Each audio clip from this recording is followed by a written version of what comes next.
आतापर्यंत आमच्या ज्या नेत्यांनी सांगितलं, त्यांनी सांगितलं ना धरिंदे पाटलाने की ओबीसीना पाडा,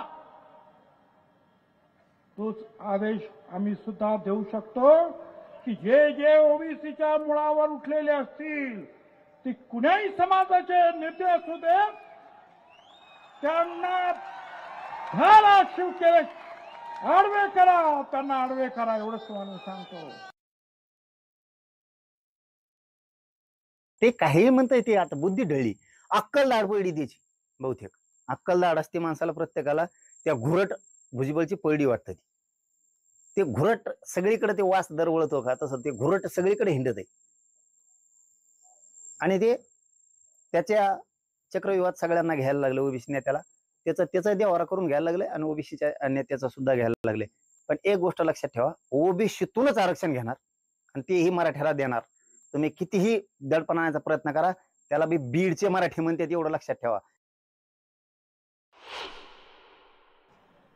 तुम्ही आता केलं ना, आम्ही कोर्टात लढू. तुम्ही अशा उलटे सुलटे आदेश दिलेत ना, आम्ही रस्त्यावर लढू, आम्ही निवडणुकीत लढू.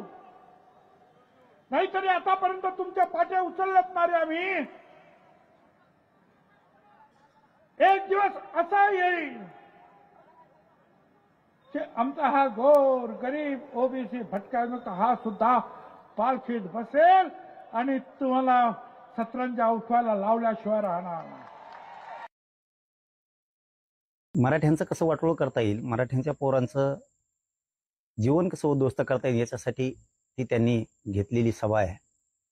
ती ओबीसीचे नाहीच आहेत. एका विशिष्ट जातीचेच लोक त्या ठिकाणी जमले आणि त्या पद्धतीचं त्यांनी ते वातावरण भीतीचं निर्माण केलं जिल्ह्यावरती. हे एवढंच काम त्यांनी केलेलं आहे तिथं येऊन, बाकी काही केलेलं नाही. त्यांना वातावरण दूषित करायचंय